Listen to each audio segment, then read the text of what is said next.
Happy Thursday to you all. Welcome to Futbol Americas. He is Shaka Hislop. He is Herculez Gomez. And combined, they are business casual. Thanks for hanging out with us on Futbol Americas. I always want to find a way to make Shaka laugh. You know what I mean? Easily done. Coming up, Nashville is the last one to laugh as well. They win the U.S. Open Cup, as did Toluca for the 2025 Campeones Cup. But first, we have to break it all down. What we saw dropped just a few hours earlier. The USMNT's 26-man roster for the October friendlies has dropped, and we, of course, have to bring in our Jeff Carlisle for this conversation. Jeff caught some fire today. We will get into that as well in just a few minutes. Here's the roster, though, with some regulars like Christian Pulisic, Weston McKennie, of course, Anthony Robinson, returning faces like Brendan Aronson, Cameron Carter-Vickers, Tanner Tessman, who's been on fire as well lately. Tyler Adams not included for a great reason, though. His wife's expecting a baby in the next few days. But to get things started, here's Mauricio Pochettino on the returning players. You said last month, and then you said it earlier today, that the call-ups are not based off a player's name, what they've done in the past.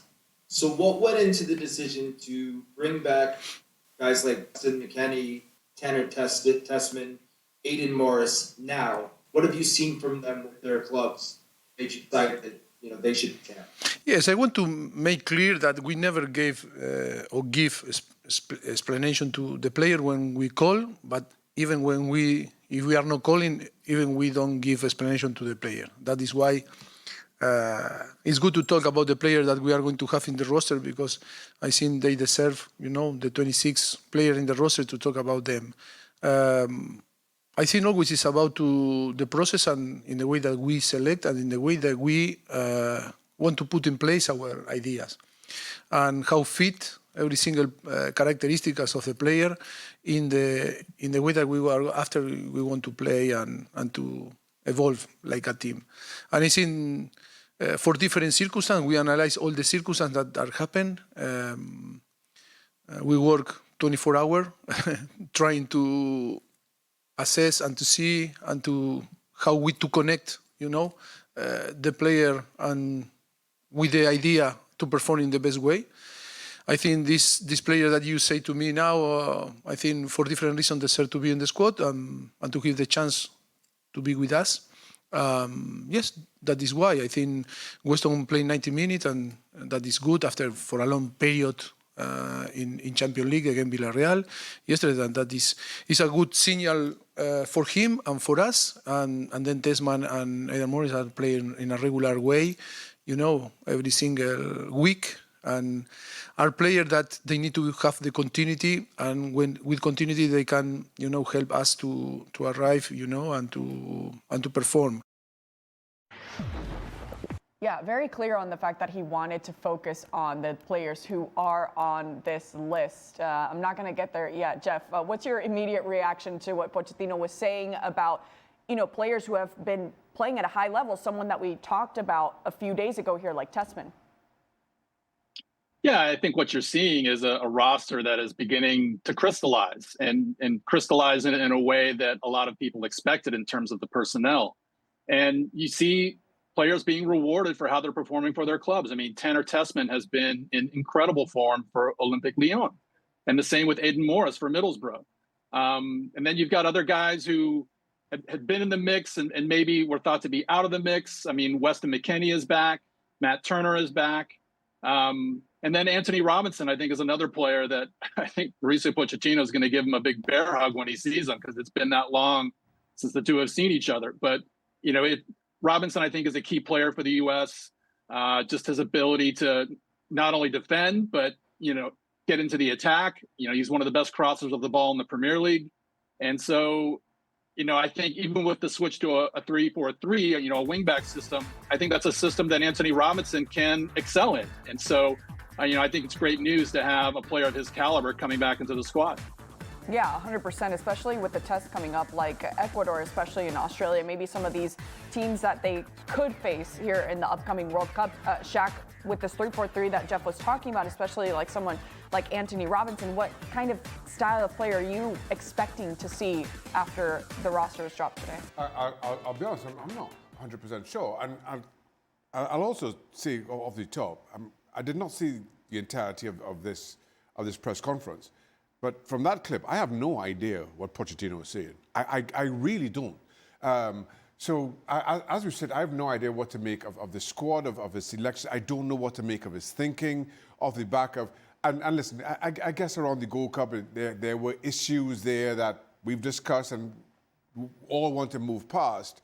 But as he's building this squad now with only a handful of international windows to go, you've got two very good teams in Ecuador and Australia who will be here in 2026.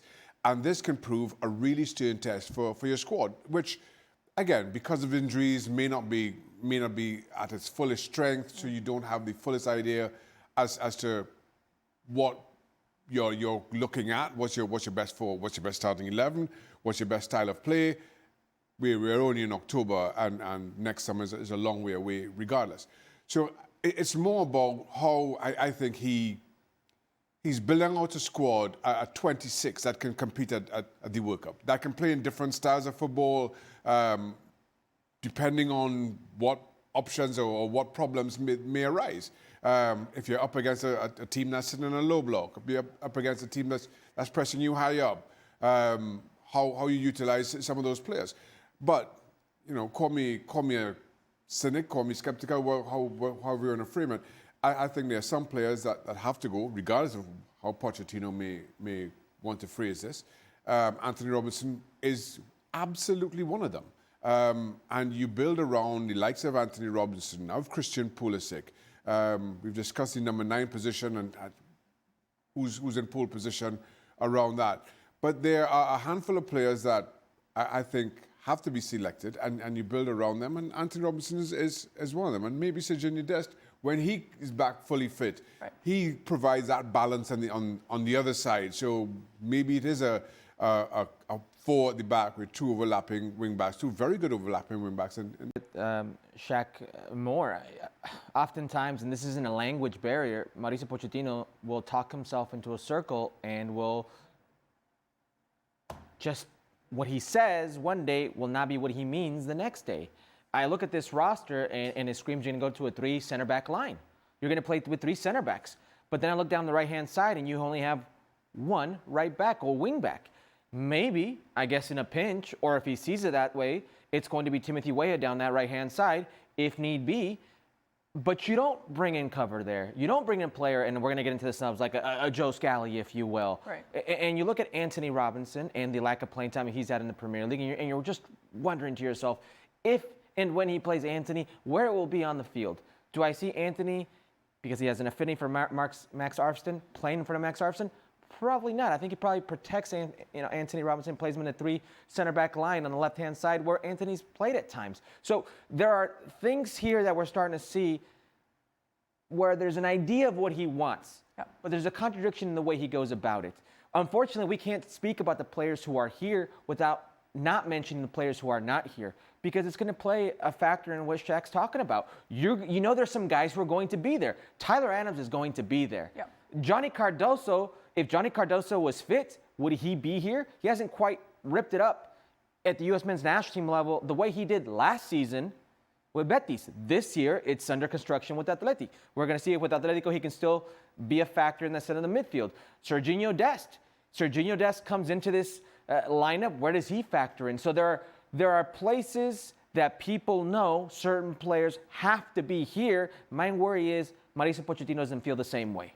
I talk about equity all the time with the U.S. men's national team. Shaq's seen these players at the U.S. men's national team. You know who is who.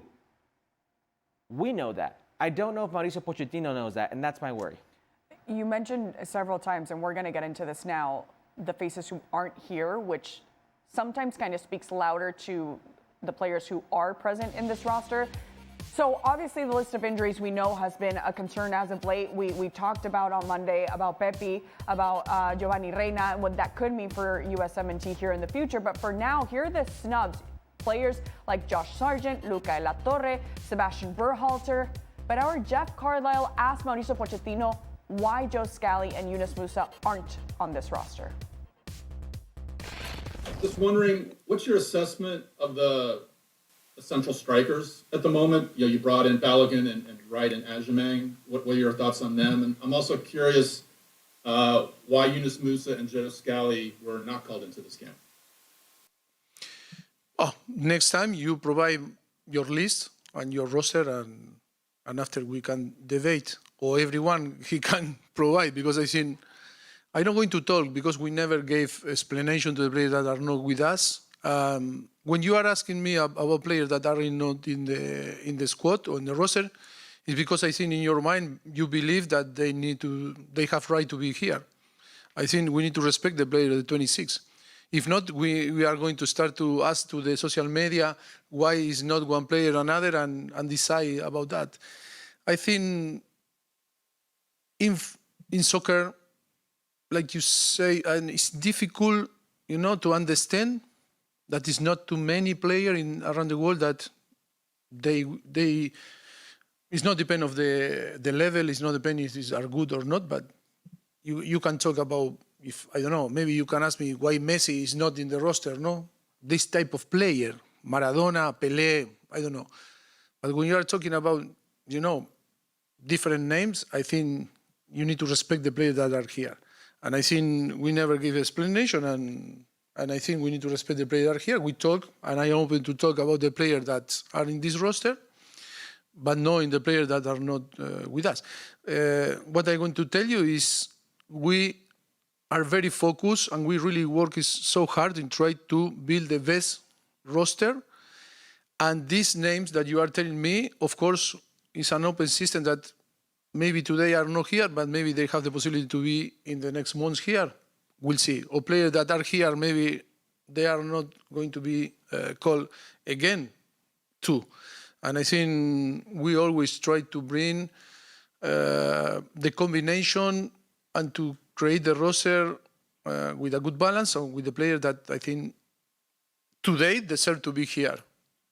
Future, we will see. Maybe these names that you are telling me, they will join us in the future.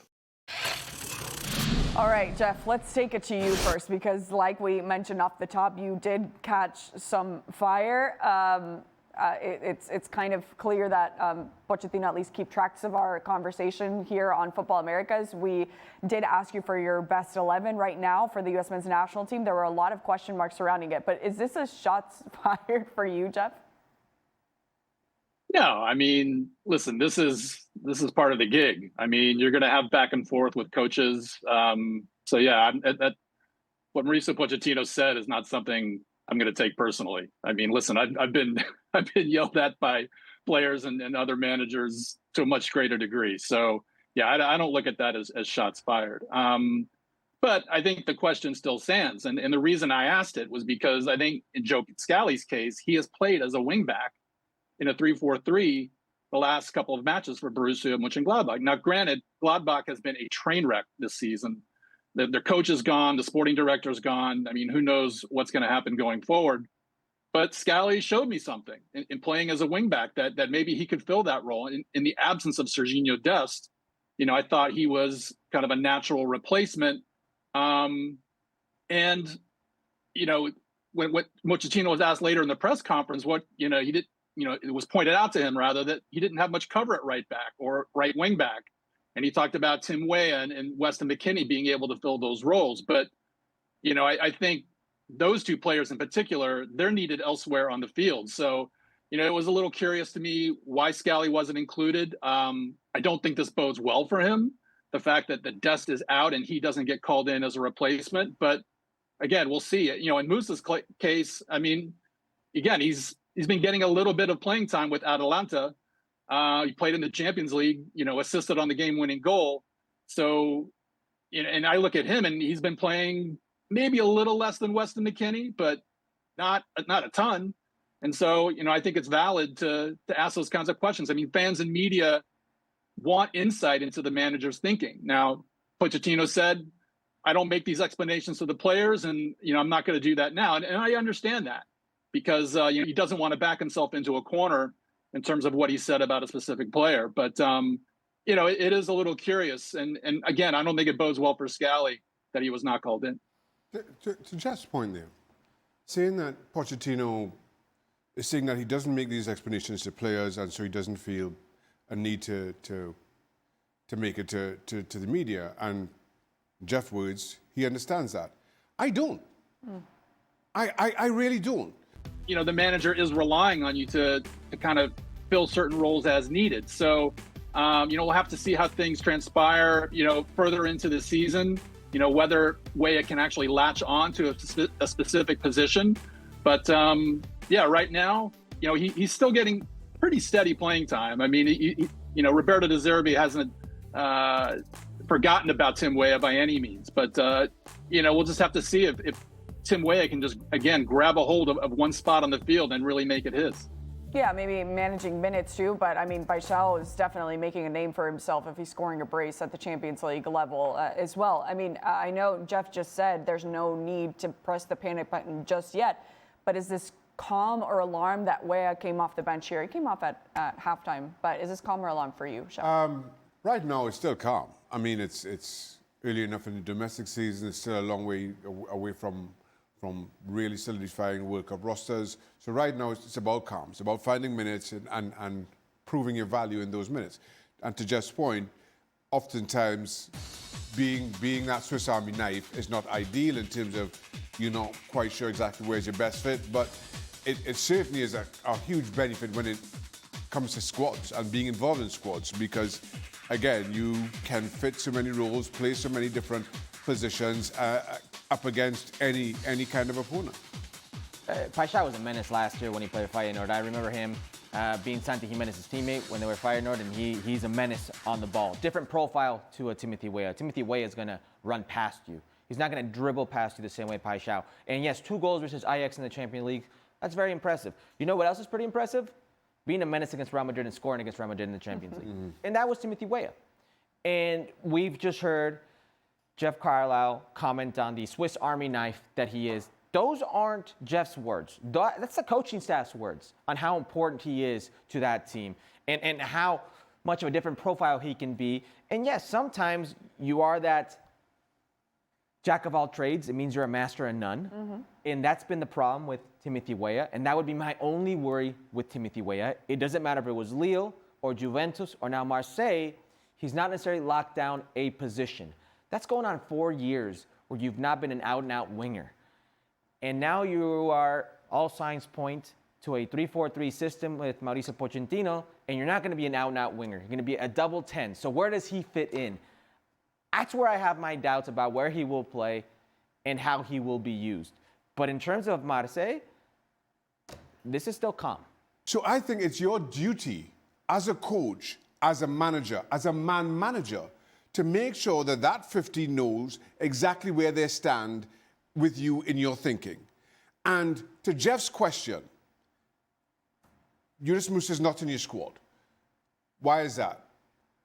I want to try Pleston higher up against this opponent, and I just felt that Yunus Musa isn't the player. Not even that, Shaq. It's a tactical decision. Whatever. I'm not saying that. I find it hard to believe too that he hasn't had these conversations. Right, exactly. I'm not saying specifically that that's why you leave out Yunus Musa, or I'm playing in a low block and I decide not to use Yunus. Whatever it is. Yeah. But give the player that explanation so he understands. He doesn't feel kind of omitted or ignored.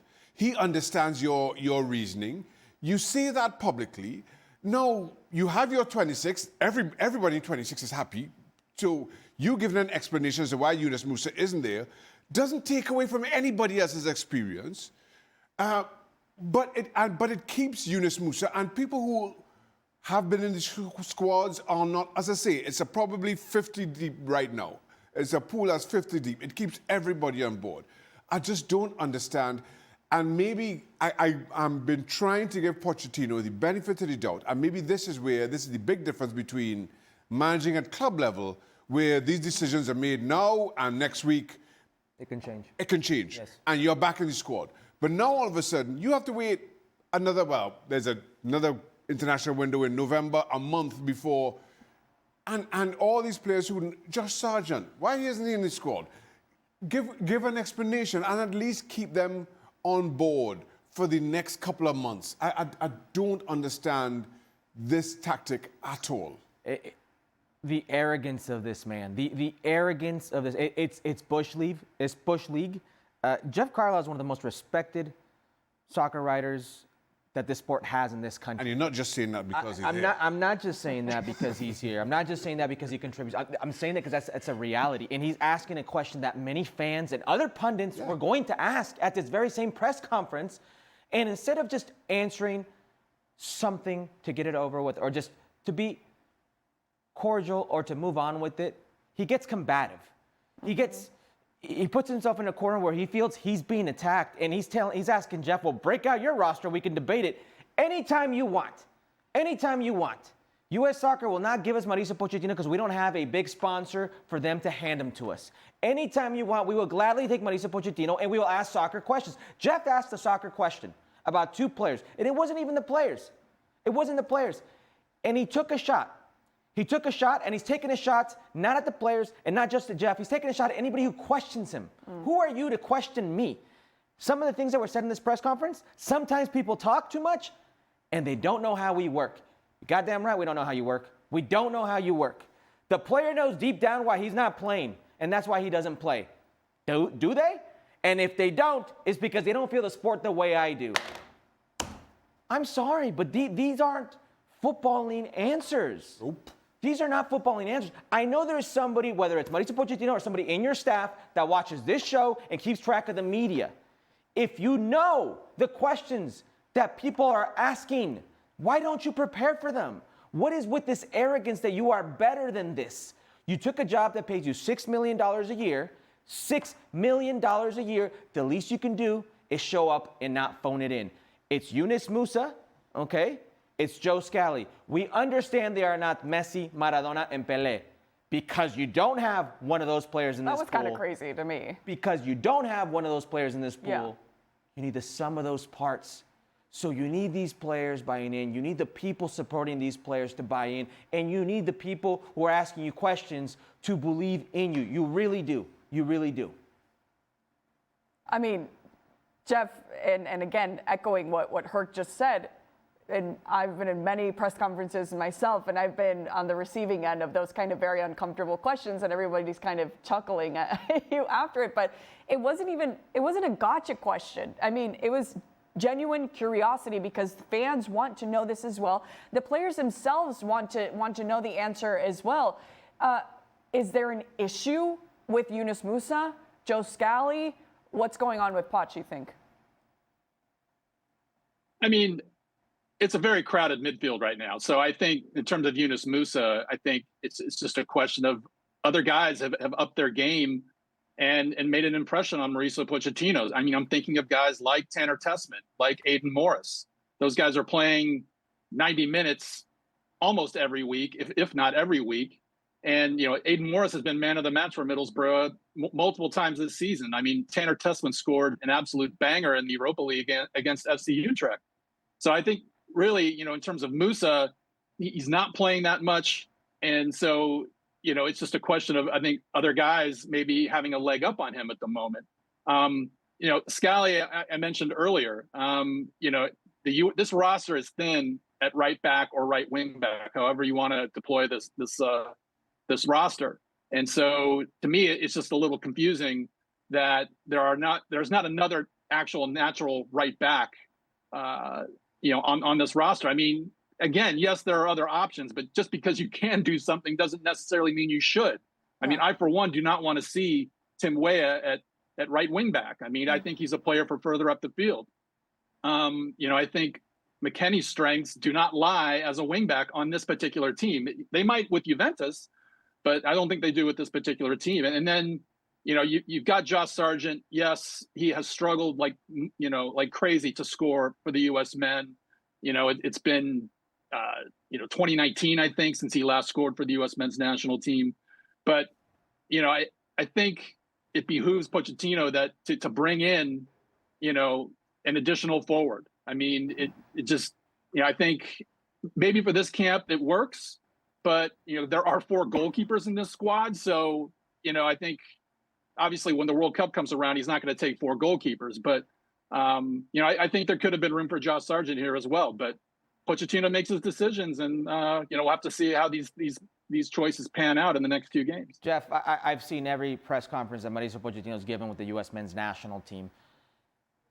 Tell me I'm not going crazy, and Anglo reporters aren't asking questions in Spanish because they want a direct answer from Mauricio Pochettino. And then when he gives a direct answer in Spanish, it's not even that direct. Tell me I'm not going crazy that reporters are also trying to get to the root of the things with Mauricio Pochettino. Yeah, I think that's true. And it's not the first time that Mauricio Pochettino has taken issue with the question that a reporter asked. I mean, I can remember after the Gold Cup, the assumption was that in September, guys like Serginho, Weston would be back. And, Pochettino kind of got his back up a little bit at that. And, it just kind of makes you scratch your head a little bit. Like, again, it's like you said, these aren't gotcha questions. Mm-hmm. People are just trying to understand his way of thinking, his way of doing the work. And really that's all that it's about. So it's a little bit surprising, I think, because in the beginning, Pochettino did have this air of confidence about him. And, very, very much at ease with what was going on. Of late, and I'm thinking, Gold Cup and in September and now, there's been a little less of that. I mean, he seems to be a little bit on the defensive a little bit more, which surprises me. Yeah, and kind of looking maybe what's in the back of his mind still, he just came off a summer explaining why Christian Pulisic wasn't on the Gold Cup and what the real reason was and the whole back and forth. But here he has the platform with all of the media and saying some people talk too much, he doesn't give specifics, but it's getting defensive to what Jeff is saying. Listen, yep. Today he said Christian Pulisic is the most important player in the pool, and he pretty much is saying he's gonna be there. Well, your tone changes when you see what a healthy Christian Pulisic can do in the Serie A, and then you see what you got in your pool, and you're like, I kind of need this. But I think this is what Shaq and I are getting at. The pool is what the pool is. Mm-hmm. You're not going to uncover some gem that's going to change the course of their history in the World Cup today. That's most likely not going to happen, which is why fans, pundits, and people who have seen this pool want certain answers or want to understand at least the reasoning behind some of those actions. Yeah, it's not like he owes the answers to anybody, really, and that's something that's understandable for Mauricio Pochettino, but I think it's natural to be curious about some decisions that we're seeing, especially 9 months.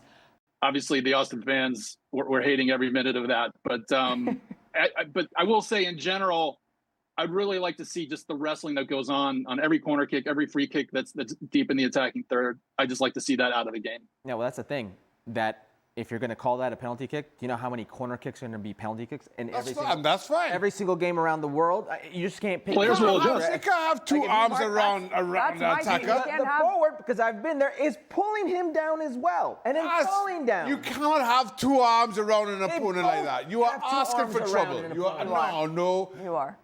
They may be for a moment, and then the forward tries to push off, and he can't because he's been held twice. He's been held with 2 hands. That's a penalty. I just feel this is a final. If the referees have a difficult job as is, but unless you are 100% certain that is a penalty in a final, that's something that I would never call. Those are given. Those are given. Every single day, very every single game, you're going to see players grab each other like that multiple times. I thought it was that's a penalty.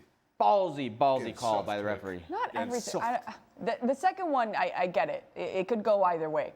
The first one's pretty obvious, Herc. Yeah, forward's dragging the leg. Then why are you screaming at Shaq that it wasn't a penalty? Oh, no. That, to me, it's not. To me, it's obvious that he creates contact himself. That's a typical forward. I'm getting to poking the ball, and then I'm going to drag the leg to create the contact. I've been there. It's what forwards are taught to do, and you should know better if you're the referee. Yeah, it's a penalty. It's a penalty. It is a penalty. No. You said it wasn't. You said it's not. You can't create the contact. What? You just said you can't. You just said you've always done it. Foot. You listen. I'm a goalie and I think it's a penalty.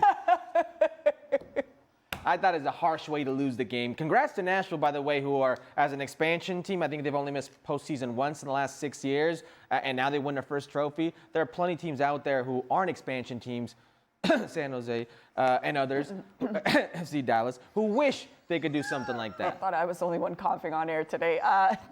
Jeff, I mean, Nashville, listen, I had the lovely opportunity to be there for their first home opener, the first soccer-specific stadium. I mean, it's beautiful. I looked for Reese Witherspoon, so trust me, I was through the stadium. I never saw her. But, I mean, people are just very, very excited. So what does this mean for Nashville and this fan base, Jeff? Well, I mean, I think Nashville fans at a certain age, this trophy means everything because, you know, some of these fans go back to the Nashville Metros in the early 90s. I think they first took part in the Open Cup in 1998. You know, the precursors to Nashville SC, you know, also took part in the Open Cup. So these fans that have been national soccer fans, you know, through teams disappearing, you know, teams folding, you know, teams rising up again. I mean, this means an awful lot to them. And you know, I think they had 500 fans at the game when, you know, obviously the venue is filled with Austin fans, but the Nashville fans turned out, and I just think this means the world to them. You know, it's the first trophy, and hats off to the organization as well. I mean, Mike Jacobs has done a great job. BJ Callahan, you know, they've really moved this team forward. You know, so it's a great moment for the club. But, you know, just to kind of reiterate, this isn't about what's happened since 2020 when they had that inaugural game against Atlanta United. This is about a history of the game in a city that is very much a soccer city and is absolutely delighted to be able to celebrate this trophy. Yeah, congrats to Nashville for sure. Both, both very much music cities as well. Austin, very lively, and Nashville, I mean, the more obvious one in that sense. But Jeff was talking about the organization. I want to talk about another organization with the U.S. Open Cup here. Herc, what's next for them? Where do you see the future of this tournament? I wish I knew. You're talking to a guy who's won the U.S. Open Cup and won Copa MX, and one of those competitions no longer exists. And at the rate the U.S. Open Cup is going, they will have the same fate. Unless you lived in Nashville and are a fan of Nashville SC, or lived in Austin and are a fan of Austin FC, you had no idea this was going on. And it was buried in North American sports under a lot of different things. Campeones Cup was later that night. Major League Baseball wildcard games were on. Red Sox, Yankees, by the way, too. Red Sox, Yankees, Dodgers, you know, Cincinnati. You had zero idea this was happening if you're outside those markets. They've already diluted this tournament. Half the time we watch this tournament, we see teams not taking it seriously, and we see them being played in empty stadiums, sometimes subpar fields, and you're asking yourself what you can do to inject life into this tournament. Major League Soccer teams don't even want to participate. Don Garber doesn't want to showcase this tournament. So it goes by the wayside, and it's such a great tournament. It is such an awesome tournament, and it really upsets me that that's where it's going. They need to change the system. They need to change the way they do. They need to change the way they operate. What because needs to we change? see, well, I'm going to tell you, we see in other countries the FA Cup, and they say it's the magic of the cup.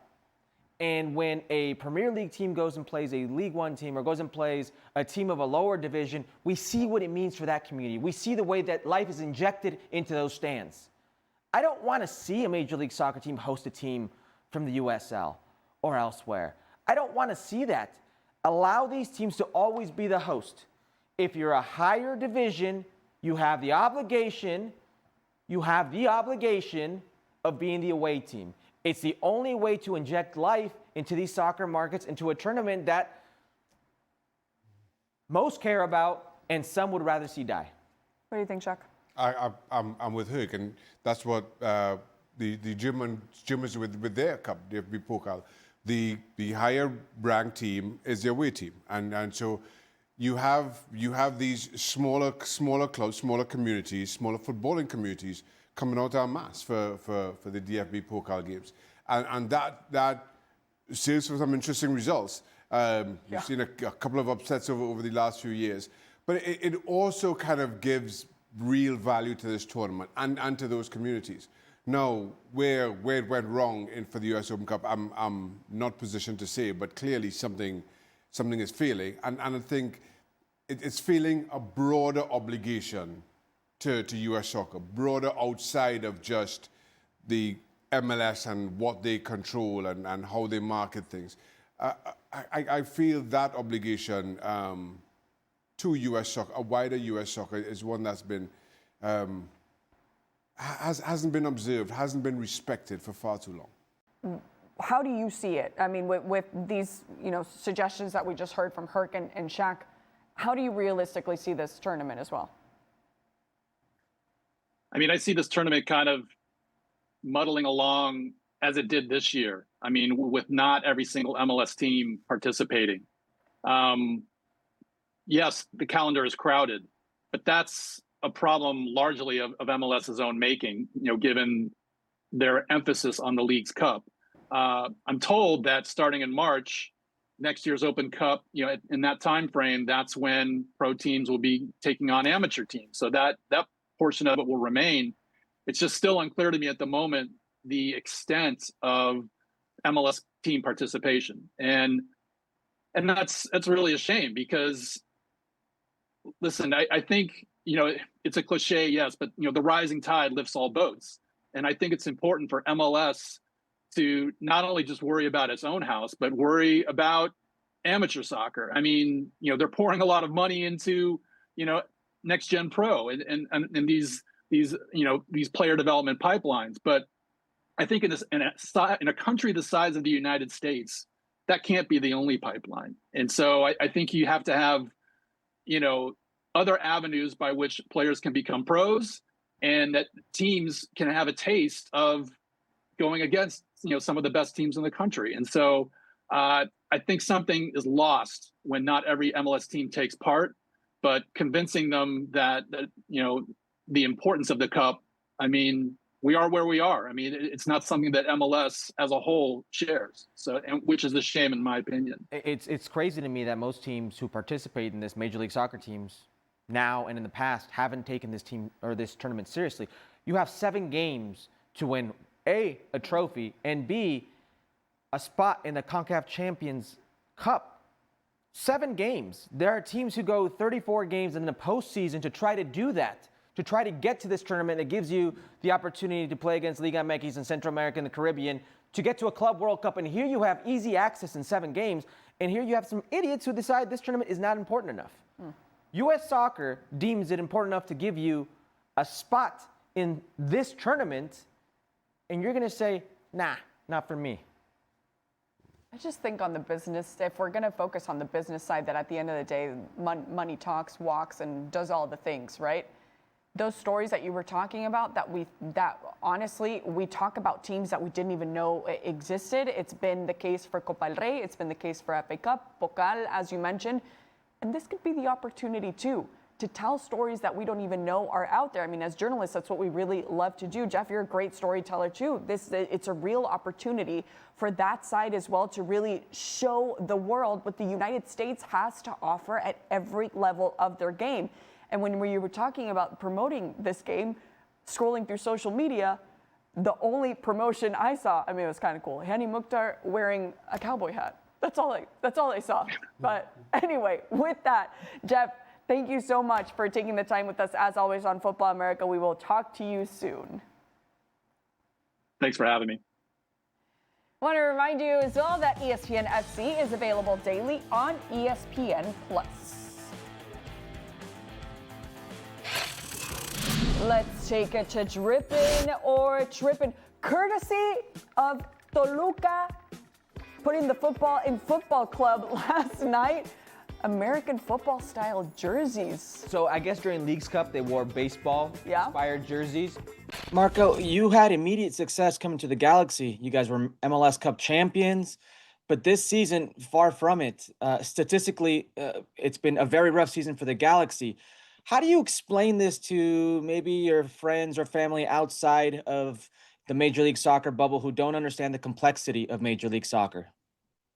Yeah, it's a little bit strange, to be honest. We was not expecting, of course, that we are on the bottom of the table. I mean, when you looked the whole games that we played, of course, we have too many losses, and we couldn't win that so many games. So I mean, we had a lot of unfortunately mistakes in our games that cost us the win or the draw.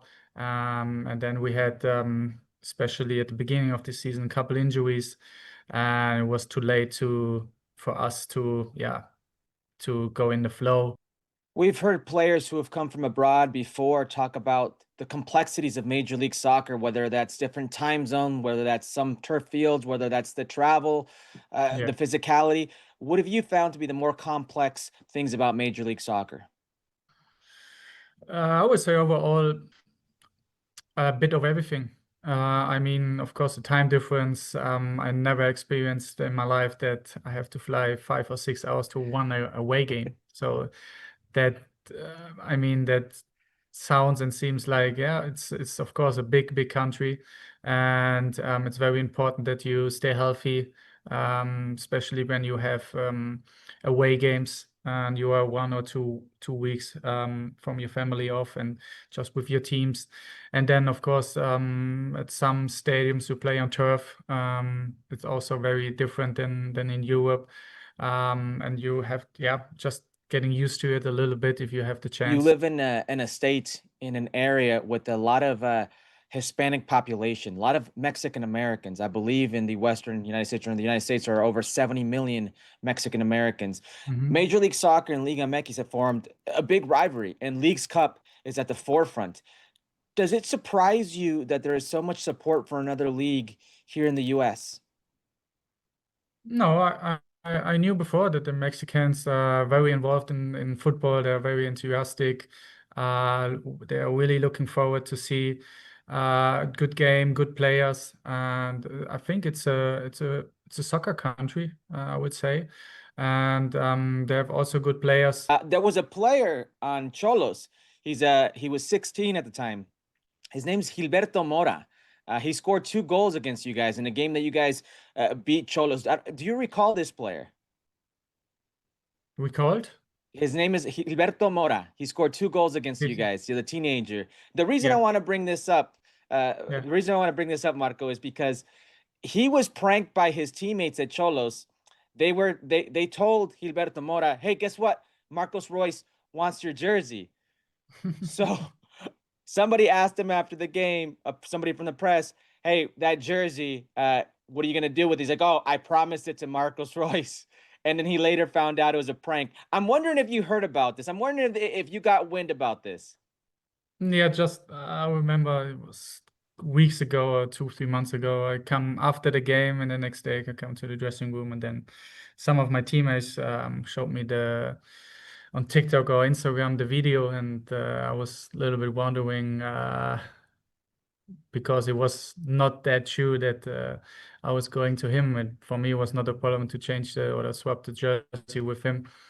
Because he showed or he played a good game, and he's really a guy for the future, very young and very good already. So no, it was fine for me. I mean, the teammates did something for him, funny wise. I was not involved, so I can do something. But at the end, I sent him a jersey, and I think he was happy. Oh, you sent him a jersey. Yeah, I was sending him a jersey. That's very nice of you, man. That's very good. I've always heard you were a good teammate, so it's good that you're looking out for somebody like Gilberto Mora after he was played a prank on by you. He's a young kid. He's going to learn. I had a little fun little story he got out of that. That is what I mean, yes. So I have to ask you about teammates you've had in the past. Obviously, you're at Dortmund. Dortmund's a club that's very known in the United States. We've had plenty of American players go through there, from the likes of Jovan Karofsky to Christian Pulisic to Giovanni Reina. The 2 I just mentioned, the latter, you played with. I'm very curious to get your take. Right now, Christian Pulisic is tearing it up in Serie A. He leads Serie A in both goals and assists. He seems to have found himself after an interesting ride at Chelsea. Talk to me about Christian Pulisic. He refers to you as one of his idols when he was at Dortmund, somebody he looked up to as a role model. Talk to me about the player you saw then at Dortmund and the player you see now in the Serie A. I mean, when he trained the first time at Dortmund, you saw immediately that he has something that you don't see before, because he was really that guy who was trying to do something with the ball, going to 1-against-1 or 2-against-1. He was not scared to do something. So that was my first opinion. And I like these players. They want to try something. They want to try different things on the pitch. And then I talked to him a couple of times, and especially in Dortmund, that he can do nice things, but of course the pros pro games are a little bit different than the youth games. So he had to adapt a little bit on this side, but overall he learned pretty quick and pretty good. I mean, for the young kids, the most important thing is to play on the highest level and to learn from that. And he was going through that, and I was really happy for him. We had a good connection on and off the pitch, and he was a great guy, a typical American guy, very funny, always looking for funny things inside the dressing rooms. And then he moved to Chelsea. Yes. Chelsea. And then now I think in Milan, he feels comfortable. He's playing all the time. And yeah, overall, we knew that he's a good player. But I think in the last 1 or 2 years, he did maybe 1 or 2 more steps into a higher level. And consistency is it's a big thing in the sport, and it is what he shows us now, especially in the Serie A or in the Champions League, just consistent in his games, and then he shows it with goals and assists too. That's perfectly said, because the next player I want to ask you about is Giovanni Reyna, and probably the one thing he's lacked is the consistency. Giovanni Reyna came up at a time at Borussia Dortmund when you had Erling Haaland, you had Jude Bellingham, and it was Giovanni Reyna. Erling Haaland would refer to him as the American dream. And we've seen those two players go on to bigger and better, one at Man City, the other at Real Madrid. And we were left wanting or waiting for Giovanni Reyna to take the next step. What do you think has maybe lacked there, or he needs to do to take that next step? I mean, like I said to Christian also, I mean, the most important thing, of course, is to stay healthy. That was only his side was a little bit difficult for him to stay healthy, like over months, not over weeks, over months is so important, because then you get your rhythm, then you play more. Other than that, if you're injured, you have to try to come back. And then the coach is not really like, okay, you play from the start when you come back. So he wants to see you a little bit like in 5 and 10, 15 minutes. And then, of course, you cannot show that what you really can do or capable of on the pitch. And then, I mean, I remember the first days also when he showed up in our first team, and you saw also immediately that he's very good guy, very calm on the ball, had good views, good eyes, good passes, and unfortunately, I played also in his position, so it was always a little bit of tricky for the coach and for him as well. But of course, I was hoping when I was gone that maybe he get the chance to play more. I'm bearing the lead. He's a very good footballer. Yeah. And that's what I'm trying to get at. He shouldn't be here. He's beyond a youth tournament. Now, I just recently found out yesterday, I know the kid. I played with his father. Had no idea that's his son. In Puebla, Gilberto Mora Sr. was my teammate.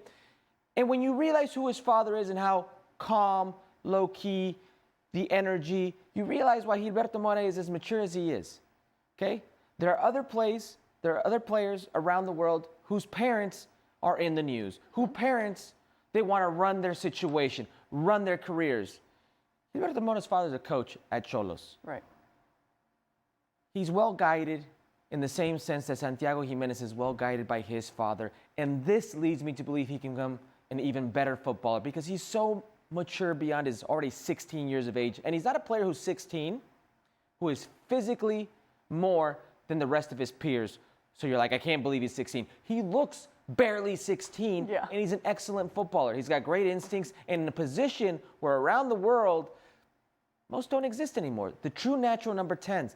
He's a guy who can facilitate and finish, and I'm not talking about the youth tournaments. I'm talking about first division football, international football, which is why I'm kind of bummed he's not with the senior team right now. And Shaq, we can say that talent is all you need to make it.